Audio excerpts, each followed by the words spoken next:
De volta com o programa Ação Nacional. Hoje estamos falando sobre racismo. Estou aqui com a presença do professor de História da PUC, José Neto, e também com a presença do professor de História e pesquisador, João Samuel, ele que também é sociólogo e está cursando aí também Direito, e o professor Neto, que é especialista também na área esportiva, que aliás é uma coisa muito interessante que nós vamos falar nesse bloco agora. Nós estamos falando de racismo.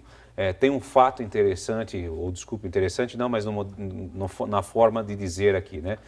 Que a gente pode colocar aqui como exemplo, que é a questão do jogador Aranha, que aconteceu recentemente, né, lá no Sul, contra o Grêmio, na Arena do Grêmio, enfim, foi chamado de macaco e tudo aquelas coisas, virou isso na imprensa, na mídia, teve a pessoa lá, a moça que acabou fazendo isso, né, o nome de Patrícia, ela acabou sendo pega pelas câmeras e ao mesmo tempo hoje já inverteu toda a situação, a casa dela já foi apedrejada, perdeu o emprego, foi incendiada também.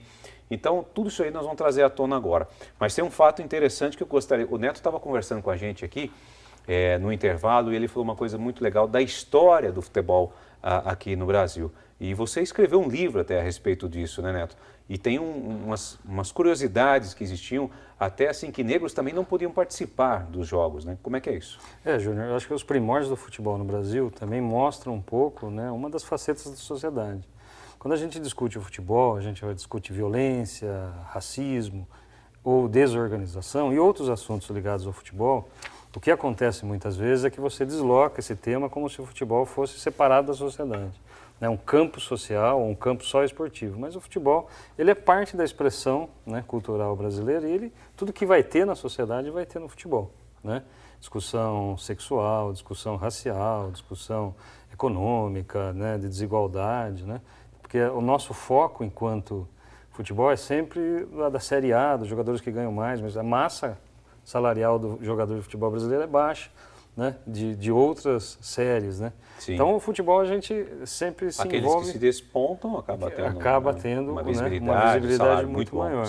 Mas é interessante o racismo no futebol porque encaixa também muito com a história de origem do futebol no Brasil, né? O futebol no Brasil ele copiou, se modelou um pouco como foram nossas instituições, né? Você tem um pai do futebol brasileiro oficial, como nós temos vários pais oficiais de vários assuntos no Brasil, né, que é o Charles Miller, mas por trás dele, isso é papel, né, do historiador, trazer à tona todas essas fontes novamente, você tem também o futebol dentro do meio ferroviário, dentro da área educacional, como os jesuítas, né, que trouxeram o futebol, a bola de futebol antes do Charles Miller, mas com uma função pedagógica, e o movimento dentro da malha ferroviária brasileira, do movimento operário ferroviário, que paralelamente ao Charles Miller, que você tem a origem oficial do futebol, que é a Liga Paulista em 1900, os dois jogavam futebol, só que um era chamado de futebol não oficial, que é o que a gente chama de várzea, e o futebol oficial, que é aquele que criou-se uma liga.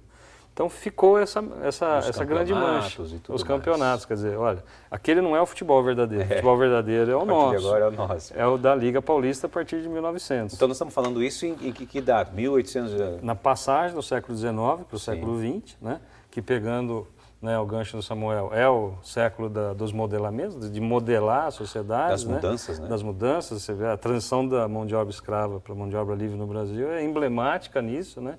De você modelar, né, que o negro não podia, né, assumir o papel de trabalhador livre por conta de vários modelos, né, vindos da Europa, então teve que trazer, né, sobrava a mão de obra aqui, teve que trazer mais, né, então tem que ter uma explicação, a explicação foi racial. Inclusive, historiograficamente, você tem um apagamento, um silenciamento dessa transição dos negros do pós-abolição da parte de 1890 a 1930, agora que estão conseguindo ter trabalhos e os arquivos sempre estiveram lá, né?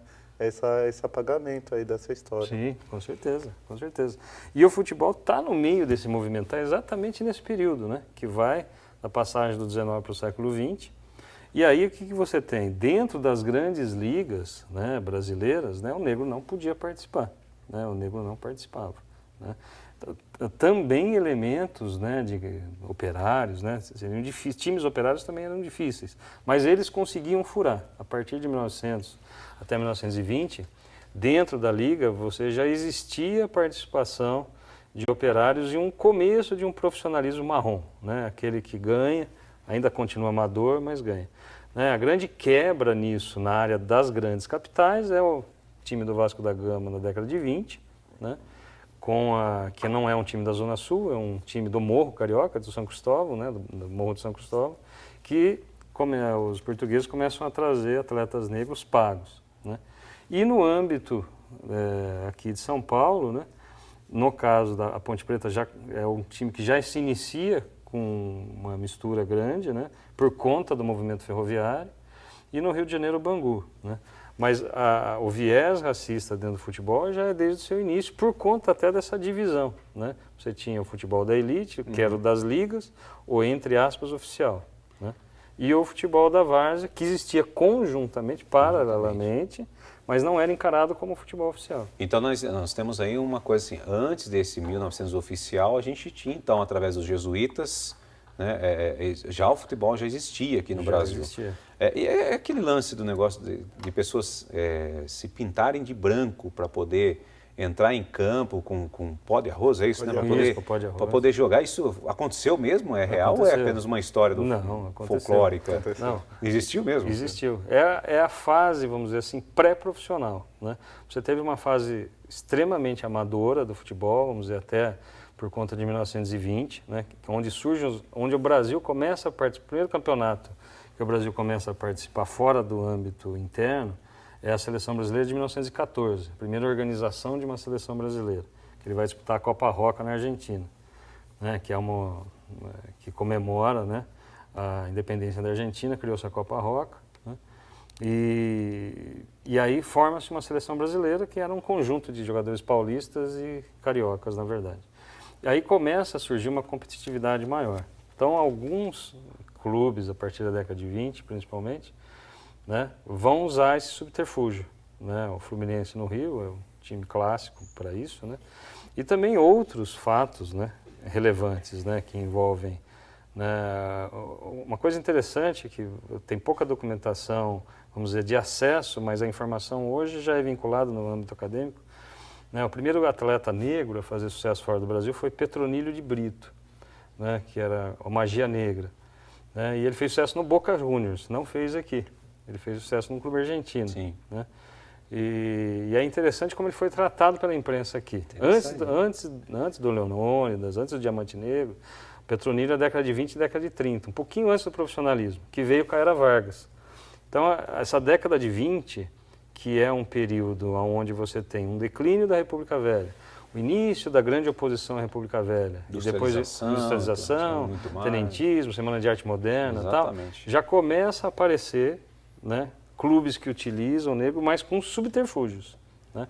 E times que não utilizam nenhum mesmo, né, de uma maneira, assim, vamos dizer, isolando aberta. Isolando para lá e acabou. Eu não sei se o Neto vai convir comigo, é só uma questão também que veio à mente. O futebol e essa identidade nacional na era Vargas estava extremamente ligada, e esses jogadores negros começam a aparecer por causa dessa questão de quem é o Brasil. Essa é a grande questão no momento daquele período que nos volta hoje também, discutir quem é o Brasil. E aí começa a buscar de novo o samba, o carnaval, e o futebol sempre foi no Brasil, um grande movimento sociopolítico, não é só aquela história da banalização das massas, e sim como um instrumento político interessante. Até foi essa ideia que a gente puxou esse tema, né, da questão do racismo, em falar um pouco do futebol, pelo fato que aconteceu com a Aranha recentemente, mas também por falar que é uma forma também de integrar as pessoas, né? O esporte traz essa integração entre o negro e o branco, que está todo mundo jogando junto, que não tem essa diferença de raça e cor e tudo mais, né? Eu acho que aí foi uma forma também de começar a aceitar, uma melhor aceitação, como a gente está falando na história. Nós estamos encerrando cada bloco desse programa de hoje com uma frase, não sei se vocês já perceberam, telespectadores, com uma frase de Nelson Mandela. Nelson Mandela utilizou o esporte, né? Como um meio para poder brancos e negros se unirem, na África do Sul. Foi uma forma como ele utilizou, até tem um filme que demonstra muito bem isso daí. O esporte foi uma forma também de socialização, não foi? Sim, com certeza. O esporte, como é um movimento social, né, que envolve uma coletividade, um grupo social, ele serve tanto, né, para você congregar, refletir e progredir, como também como forma de segregação, né? Ele serve para os dois lados, né? É interessante o futebol porque o futebol, a origem inglesa é proporcionar ao jovem inglês um momento, né, de um operário sadio, né, para ele ter muito filho. Estamos na segunda revolução industrial, né, que você precisava de maciça mão de obra, né, e o esporte era muito concentrado em lugares fechados, o halterofilismo, etc. Então o rugby, o futebol entra nesse contexto, né, de massificar e colocar vigor no operário, né. É interessante no Brasil isso, né, porque o Dom Pedro II, no final da monarquia, ele encomenda para o Rui Barbosa, que era deputado provincial pela Bahia, um parecer sobre educação. E o Rui Barbosa, prolixo, né, escreve 10 tomos.